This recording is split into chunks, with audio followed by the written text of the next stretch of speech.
Hello everybody and welcome back to another StarCraft replay. It's Strawberry here and I've got another game for you. This game is on Everdream and it is between the blue Zerg in the bottom corner here, Reynor, and in the top right hand corner the red Terran Heromarine. So these two players, both very prominent players in the non-Korean scene. Reynor especially has become somewhat of a legend. Very young player from Italy who took a series off Classic in the GSL, which really cemented him in my mind as a real talent and up-and-coming player. When he was managed to beat probably the best Protoss in the world at the time, showing some real class and skill. And since then, it's really just only been up for Reynor, and now he's on QLash. He's doing the Zalnaga finest every week, and he's the end boss of that whole tournament. He's that good now. He's the community's boss, raid boss. Heromarine, I know less about, to be quite honest with you. I know that he plays Terran, and I hope that he probably makes a lot of Marines. But I think usually we're seeing from him pretty normal sort of 2-2 timing attacks and the sort of standard defensive with harass play that's quite common from foreign Terran players. So Everdream is one of the newer maps. I quite like it. I think it's fine. I think it's just fine. I play Zerg, so that's I play Zerg and Terran, but mainly Zerg. I seem to have no problem with this map. My Protoss friends perhaps feel a bit differently, trying to defend these bases. This base and this base and this base look pretty exposed, but yeah, I think in general Everdream is a pretty good map. I like a lot of the maps that came out in the new rotation. But again, it's hard to say if that's because I'm a Zerg or not, because I feel like the maps have been pretty Zerg favoured recently. So we've got the Reaper opening, and interestingly he's making the second Reaper.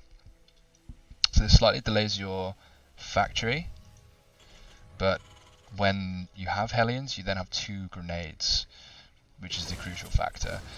So okay, you almost got that. So really we shouldn't see any losses here. Zerg should lose nothing and Terran should keep this Reaper alive. He's just testing the waters, just seeing what he can. He has APM to spare right now. There's not really a lot to do as a Terran player at this point. You're just waiting for things to finish building. So here we go, the double Reaper. Okay, there's some sort of issue here. Some sort of disconnect happened here, as we can see, but everything seems to be back now. The double Reapers, again, not doing much, seeing what they can get done. But crucially now he's got the 2 grenades, so he can boop 2 queens when it comes to it, and that's going to be, well, it's going to be 100 times more effective than just having 1. So 100% more effective. So I like it. I do like it. You delay your factory, but I like it from the Zerg. I like it in TVP as well. If you're going to go Hellions, yeah, it just makes a lot of sense. So what are we going to see from the Terran? I'd love Mech right now. I think Mech's just the greatest thing right now for Terrans in all matchups, but especially in TVZ. And I just think that Bio is done right now. I think that both Protoss and Zerg are just finding it too easy to deal with Bio, with Disruptors, Storm, Banelings, Festers, whatever. I think it's a really, really hard time for the Terran. So I just think Mech is the way to go. And also because Mech is really strong. Cyclones are great, Hellions are great. Thors have been buffed recently, which makes them really good against Zerg. I mean, that's the key thing. In the past, meching Terrans would really struggle to apply pressure, and then the Zerg would expand like 10 times, and then just have Broodlords, and there's no legitimate answer. But they buffed the Thor, so that it's much better against Broodlords. They've reduced the range of Broodlords, so now Broodlords are basically useless against a mech army, and just can't be built. So Zerg are really having to rethink how to play against mech, and you know, I think it's just a great opportunity. But Heromarine, following his name, is going to go bio, so he starts a stim upgrade, starts a couple of barracks, he's got a liberator for some pressure, and he's going to go in early Widow Mines. I think, you know, if you're going to go bio, you need Widow Mines, so he's just committing to that nice and early, getting his double eBay, getting his Widow Mines out, a liberator just for pressure and harass, whilst he transitions into a third base. Seems very standard, although I have to say I just do not like bio. I think it's you know, it's kind of stubborn from the Terran at this point not to embrace the power of bio of Mech, but you know, that's the great thing about StarCraft. Everyone can do their own thing, and there's a lot of customizability, right? Okay, so Liberator comes in. Sure, don't really get a lot done. One. Just the one. I mean, and the missed mining time is significant. Yeah, I mean, just look at the boops. These queens can't even get in. Oh, but if you overextend Heromarine, then they do get in. And the Spore Caller sends this home. But this is really not Heromarine. You know, this is just mainly to keep the Zerg busy. Because right now, what does Heromarine actually have? He has like these Marines, 4, 5, 6, 7, 8 Marines.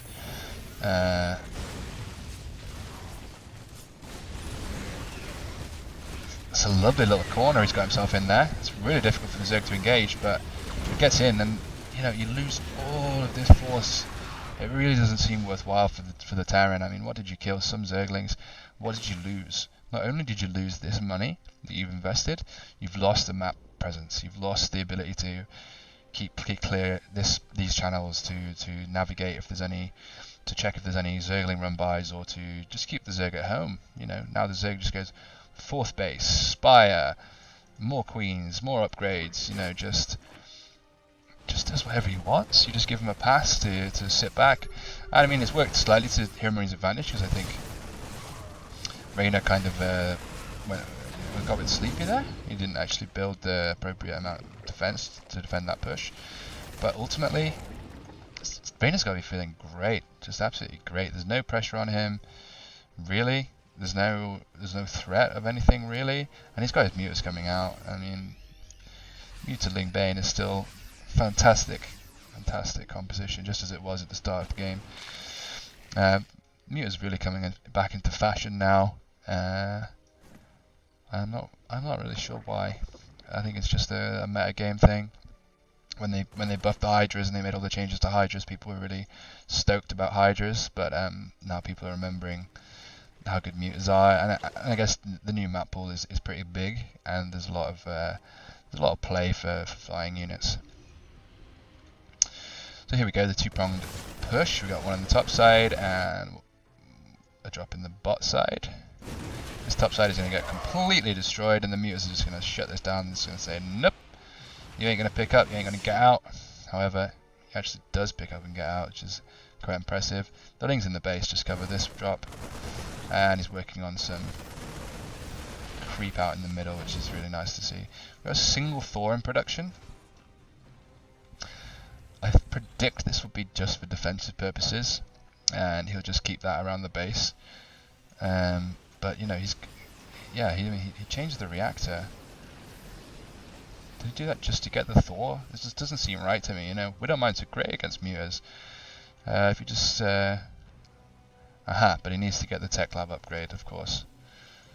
Yeah, and he's making a little Widow Mine factory down here, so yeah, you have to get the upgrade on the tech lab, get a Thor whilst you're there, just to defend against the muters at home, and then build Widow Mine bio, and his 2-2 is coming in at a really nice time, just a little bit ahead of the Zerg 2-2. But here, I think we'll probably see why I have an issue with bio coming up real soon. Keep your eyes peeled, guys. Some good micro from Heromarine. He's really abusing the high ground. That tank's in a fantastic position where it's just on the high ground, so it can't be seen from the low, but is maximally in range of things and has the maximum cover. You can just see it from the low, but oh no, you can't. No, you can't. That is beautiful positioning. But here we go, the big flank. Reynor dealt with a push down on the south side, and now he's bringing his army back up to the north. He really wants to collapse on this part of the army before he can regroup with this part of the army, which is what he's doing now. And it's a really clutch timing. If it had been 5 seconds later and this army is grouped up with that army, this base is going to die. Reynor is not going to be able to produce enough to deflect that. But as it stands, he's deflected half the army, and now, you know, he should be feeling pretty comfortable.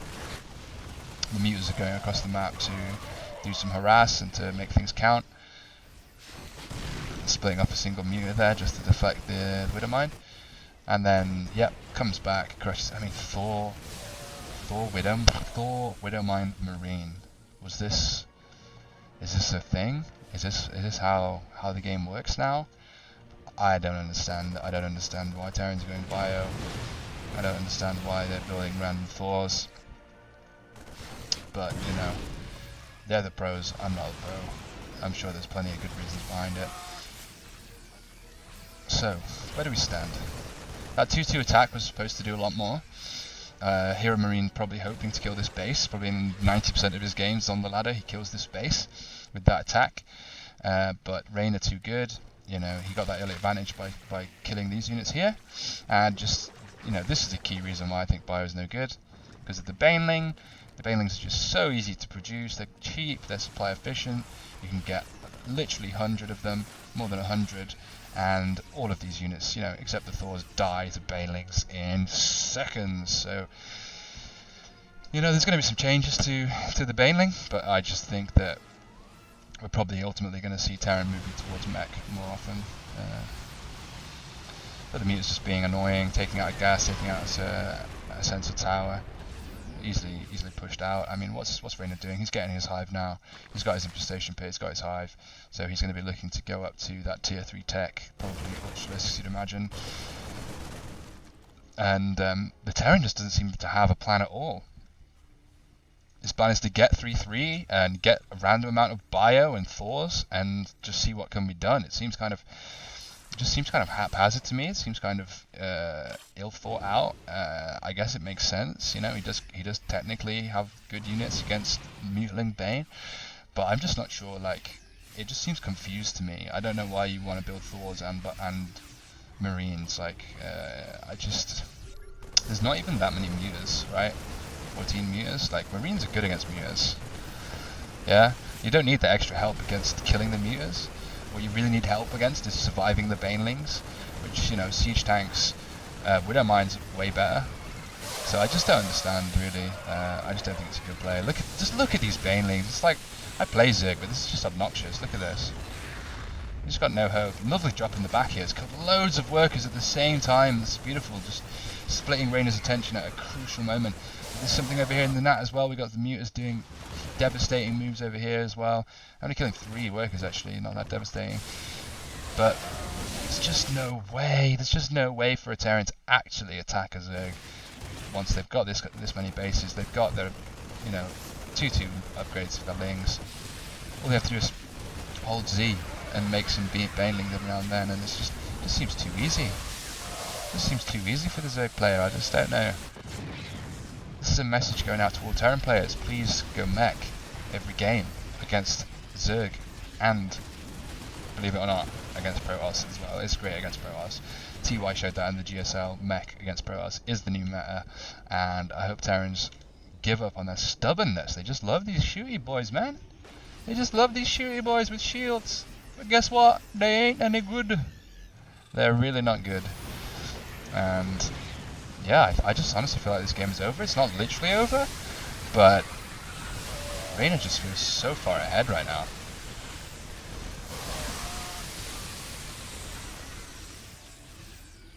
We've got 3-3 for the Mech, for the bio, which is significant. But 3-3 for the Zerg is right behind it, so I don't think it's really going to be leveraging anything. And, you know, we've got the Ultralisks on the way. You know, Reynor's got as many bases as he probably ever will want. And he's got full map control, and, you know, Heromarines just been playing catch up. Look at the worker supply. Army supply is higher, but look at the overall supply, you know. Terran is behind. So what's it going to do here? Is this going to be a basic run by? before the PF finishes, can actually get in and do some work. It's interesting, he was targeting the missile turret there for a second, with the idea that if he kills the missile turrets he can send the mutas in, but then he realised it would take too long and it wasn't worthwhile. So he's just trying lots of little cute run-bys, and because he knows he's got these ultras at home and that this army is really not set up to beat ultras. So he's just counter-attacking and saying, come on Terran, what are you going to do? Are you going to attack me? Like, I dare you to attack me when I have such a good creep spread and ultralisks and lings and banelings, just everything. So yeah, finally we see the liberators coming out, which are a good counter to ultralisks. Marauders, not really. I mean, Marauders maybe the, 1v1 or heads up, just ultralisks and Marauders, then you got a good chance. But we got lings, we got banelings, we got other things which are like Marauders are not very against. Yeah, I mean, this is a really poor engage from Reynor. Really poor engage. Ooh, we got a drop in the main as well from Heromarine and a drop over here. That's really distracting, pulling his attention, which is probably the reason why he had such a poor engage right there. But this looks way better. He just pulls him back onto the creep. He's got some corruptors out now, which is really nice, just to take those medevacs away. But this push is basically over. But this is really damaging here in the main base. Like, how is he gonna... Okay, here comes some lings. But is that enough lings? Is that enough lings for 3-3 Marines? Trying to focus on that spawning pool. Ah, and he gets it. He gets it. Lovely. How long will it take Reynor to actually rebuild the spawning pool? That's the question now. You know, if this is me, I'd wait like 5 minutes before I rebuild it, because I'm not actually building Zerglings. I don't even notice that it's going out until like some time from now. Yeah, you see, like, he's still not building it. Still not building it. Still not building it. There it is. So yeah, I mean, this looks kind of threatening, but I just think it has no real oomph to it. Like, he might take this base, but that's fine. Reynor can afford to lose a base right now. And ultimately, this counterattack is doing more damage than this whole attack. So, yeah, I mean, I might be wrong in the end, I might be proved wrong, but I just feel like Reynor is sitting pretty nice in this game. Losing that base is whatever. You got a base just right here, just finish, just transfer. Reynor just really needs a decisive victory against the Terran army. Although, to be fair, you know, to play a bit more of a critical role, you can definitely understand how you know, when Terran gets to this position, and they've got 5 bases and planetary fortresses. They're just like, you can't really counterattack them. You can't interrupt this economy. So all they do is produce army after army after army after army after army. And if as a Zerg you're actually losing economy, like he is here, then you have to rebuild your economy, which means you can't make army, which means you're just naturally behind. So, you know, Heromarine might actually take this out just with the sheer Terran power. You know, late game Terran is really strong. Early game, mid game Terran is can be pretty frustrating. Can seem pretty underpowered at the moment, but it's a fantastic micro coming out from Heromarine, and just really just getting this max value from these bio units of his, and you know, he's really turning things around. You know, I would have loved to have seen some infestors from Reynor. You just get a couple of fungal growths just to lock this down, then let your ultras get on top of it. It's going to make a huge difference. Going for a corrupt here on the planetary fortress. Is he going to repair? No. You can't actually out repair that. The damage is way too high. But crucially, it pulls back the Terran army and just gives Reynor like a couple of seconds extra to just take a deep breath, rebuild this base, produce some more ultralisks. Where's the other base producing? Back down here. And just fucking gather his thoughts, you know what I mean? But will he be able to repel this? I mean, this is not a lot of bio. There's not even a medevac here. Widow mines. It's all about the Widow mine shots, and they are big Widow mine shots. Kill a lot of Zerglings. Again, there's another counterattack up here in the top side corner. Reynor killing quite a few SCVs. This base gets cancelled. You know, Zerg hive units are great. They come out fast. So when you first get them, they're usually fantastic. So they're leveraging an advantage. But as the game progresses, they become less and less impactful as the Terran or Protoss army becomes more technologically advanced, and their production increases. So now ultras, they really don't look so great. Whereas, you know, 5-10 minutes ago they did, and it almost makes you wonder if Reynor should stop making them now that he's forced out some Liberators, he's forced out some Marauders. Just go back to the Muters, or even the just the straight up Ling Bling, in order to just crush this, really punish this Marauder heavy composition.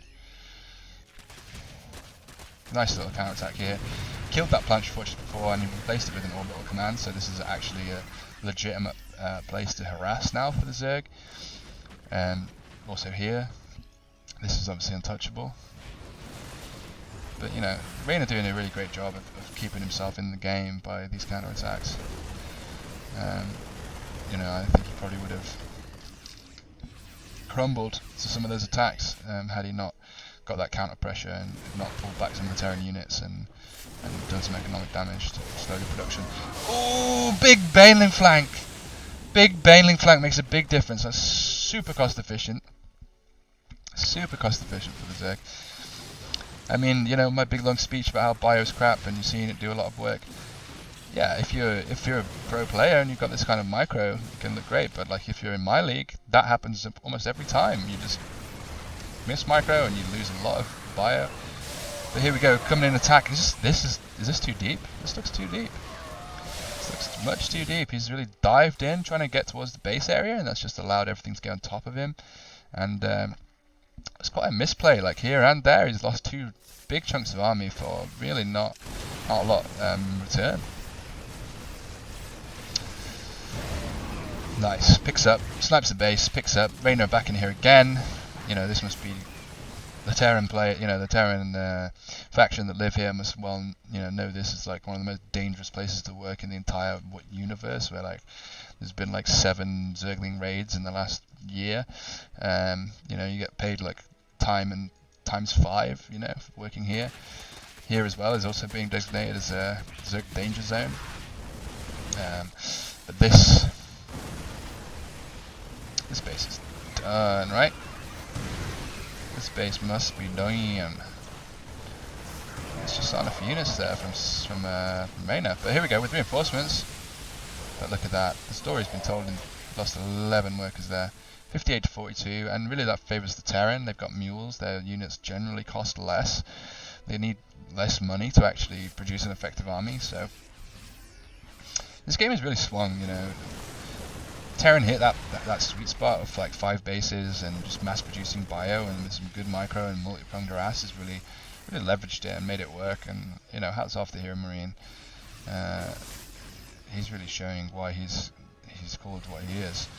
But here we go, some infestors. I mean, Reynor thinks finally realised that you can't just meme on Heromarine. You can't just beat him because you're playing Zerg. You do actually need to respect the fact that he's got great micro. Oh, loses 2 infest! That is so painful right now. So painful. He's come to respect the fact that he needs some infestors to actually lock down Heromarine because he's got great step micro. But he loses 2 to a Widow Mine. Ooh, that hurts so much. And here you go. Look, it's just, you know, this fat Zerg army is very strong, but it's generally has to be in a ball. Has to be all together for it to be effective. You can't split this up into 2 forces. But bio, split it up into 2, 3, 4 forces, and it's pretty good. So yeah, this counter attack has done a lot of economic damage, but GG is called. You know, there's just not much. How does he clear out this army from his side of the map? You know, it's just not clear, and he's just got no mining left. Actually, straight up no mining potential, and Heromarine takes it down. Fantastic micro, great pressure, and yeah, putting me in my place about the power of bio versus the power of Mech. I am still right, however, guys, trust me. Start going Mech, you're gonna love it. But yeah, Heromarine showing why he's called Heromarine and really putting in some work with his bio units. Thanks for joining, and see you next time.